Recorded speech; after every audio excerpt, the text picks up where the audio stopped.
Hotel park హయాత్లో అగ్ని ప్రమాదం. ఆ టైంలో హోటల్లోనే ఎస్ఆర్హెచ్ టీం అప్రమత్తమైన బయటకు పంపిన ఫైర్ సేఫ్టీ ఆఫీసర్లు. బంజారాహిల్స్లోని పార్క్ హయాత్ హోటల్లో అగ్ని ప్రమాదం జరిగింది. ఈ హోటల్ ఫస్ట్ ఫ్లోర్లోని కరెంటు వైర్లు కాలడంతో ఒక్కసారిగా మంటలు చెలరేగాయి. అప్రమత్తమైన హోటల్ యాజమాన్యం వెంటనే ఫైర్ సిబ్బందికి సమాచారం అందుకున్న ఫైర్ సేఫ్టీ ఆఫీసర్లు హుటాహుటిన ఘటనాస్థలికి చేరుకొని మంటలను అదుపులోకి తెచ్చేందుకు ప్రయత్నించారు. అయితే ప్రస్తుతం ఆ హోటల్లో సన్ రైజర్స్ హైదరాబాద్ జట్టు బస చేస్తున్నట్లు తెలుస్తోంది. అగ్ని ప్రమాదం జరుగుతుండటంతో అప్రమత్తమైన సిబ్బంది ఎస్ఆర్హెచ్ టీం సభ్యులను హోటల్ నుంచి బయటకు పంపించారు. ఈ ఘటనలో ఎలాంటి ప్రాణ నష్టం జరగకపోవడంతో అందరూ ఊపిరి పీల్చుకున్నారు. మంటలు ఒక్కసారిగా చెలరేగడంతో ఆ ఏరియాలో దట్టంగా పొగలు అలుముకున్నాయి. దీంతో హోటల్లో అలజడి చెలరేగింది. టూరిస్టులు సిబ్బంది భయాందోళనకు గురై బయటకు పరుగులు తీశారు. ఈ పార్క్ హయాత్ హోటల్ ఎక్కడ ఉంటుంది? ఇది తెలుసా నీకు? Jubilee hills. ఇది జూబ్లీ హిల్స్ ఎక్కడ సైడ్ ఉంటుంది? మనం పోతుంటే టీడీపీ పార్టీ ఆఫీస్ రాకముందు బిఫోర్ రైట్ సైడ్ ఉంటుంది. 5th ఫ్లోర్ తెలుసా నీకు? ఏమో మరి 5th ఫ్లోర్ ఉండొచ్చు. 5th ఫ్లోరు మా దోస్తుకు ఫింగర్ ప్రింట్ పెడితే ఆ ఫ్లోర్ మొత్తం మా దోస్తుకే. మా దోస్తు ఆ ఫ్లోర్కు ఇప్పుడు పోతాడు, ఏది track point, T shirt, cap పెట్టుకొని హోటల్లోకి ఇట్లా వెళ్ళిపోతాడు. నో సెక్యూరిటీ, నో డ్రైవర్స్, ఎవరు ఉండరు. ఇక అప్పుడు ఒక రాజ్యానికి రాజు ఉండే, మా దోస్తు యువరాజు ఉండే. ఆ యువరాజు ఇట్లా పోంగానే మొత్తం అన్ని తెరుచుకుంటాయి. ఎవడే జరగని రానగానే అందరు జరుగుతారు, పోతాడు. లిఫ్ట్లో కొడితే ఓన్లీ 5th ఫ్లోర్ పోతుంది. 5th ఫ్లోర్కి ఒకటి రావద్దు. ఆ రాజుకు అప్పుడు ఎట్లా ఉండేనంటే చెలికత్తలు ఉంటుండే. ఈ చెలికత్తలు ముందే పోయి చెలికత్తలు అక్కడ రెడీగా ఉంటుండే రాజు కోసం, యువరాజు కోసం. ఈ తర్వాత యువరాజు పోయేటోడు. యువరాజు పోయి ఇట్లా తంబు పెడితే ఈయన ఒక్కంది పెడితేనే ఓపెన్ అవుతుంది. ఇంకా ఎవడొచ్చినా అక్కడ తంబు పెట్టంది ఓపెన్ కాదు. ఆ లాక్ అట్లా తయారు చేసిర్రు ఆ ఫ్లోర్కు. అయితే మా యువరాజుది కూడా పార్ట్నర్షిప్ ఉందని తెలుసు, ఎందుకంటే ఖచ్చితంగా ఇవ్వాల్సిందే ఎవడైనా కానీ. అప్పుడు మా యువరాజు తెలంగాణలో యువరాజ్యం వెళ్తున్నప్పుడు ఏ ఒక్కడొచ్చి ఏ వ్యాపారం చేసుకోవాలన్నా, ఏ బిజినెస్ చేయాలన్నా ఖచ్చితంగా యువరాజు ఖాన్లో షేర్ ఇవ్వాల్సిందే, పార్ట్నర్షిప్ ఇవ్వాల్సిందే ప్రతి వ్యాపారంలో. అప్పుడు చెలికత్తలల్లో కొంతమంది చెలికత్తలు ఉంటాయి.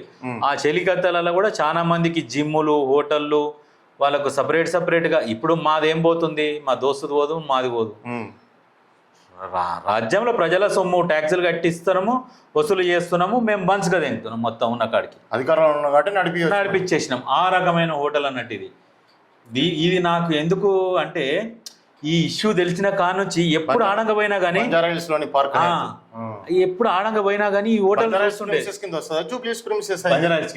బంజారాహిల్స్ కిందకి జస్ట్ ఎత్తుగడ్డ ఎక్కిన తర్వాత ఇది రైట్ సైడ్ ముందల సర్కిల్ నుంచి మళ్ళీ రైట్ తిరగగానే రైట్ లో టీడీపీ హోటల్ దాటిన తర్వాత జస్ట్ బిఫోర్ పోయినాక ఎల్వి ప్రసాద్ హాస్పిటల్ వస్తుంది.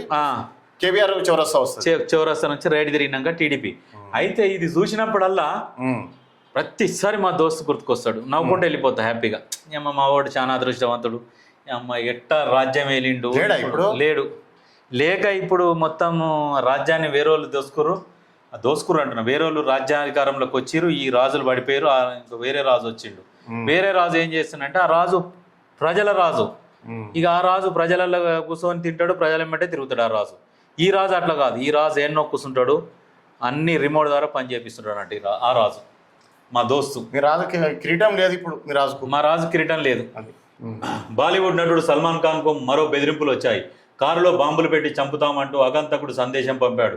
ఈసారి వర్లీలోని ముంబై రవాణా శాఖ వాట్సాప్ నెంబర్కు మెసేజ్ వచ్చింది. సల్మాన్ ఖాన్ ఇంట్లోకి చొరబడి చంపేస్తామని, అతడి కారును బాంబుతో పేల్చేస్తామని బెదిరించారు. ఈ సంఘటన తర్వాత వర్లీ పోలీస్ స్టేషన్లో గుర్తు తెలియని వ్యక్తిపై కేసు నమోదైంది. ప్రస్తుతం అధికారులు ఎవరు ఈ మెసేజ్ చేశారన్న దానిపై దర్యాప్తు ప్రారంభించారు. గతంలో కూడా పలుమార్లు సల్మాన్ ఖాన్ ఇలాంటి బెదిరింపులు ఎదుర్కొన్నారు.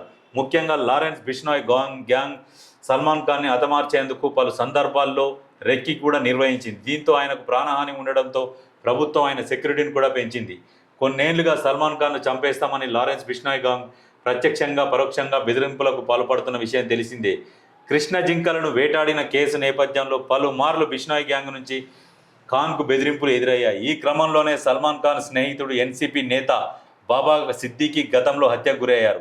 ఈ బెదిరింపులను తేలిగ్గా తీసుకోవద్దని, సల్మాన్ ఖాన్ ప్రాణాలతో ఉండాలంటే కృష్ణ జింకల విషయంలో గుడి సందర్శించి బహిరంగంగా క్షమాపణ చెప్పాలి, లేదా ₹5 కోట్లు చెల్లించాలని గతంలో డిమాండ్ చేశారు.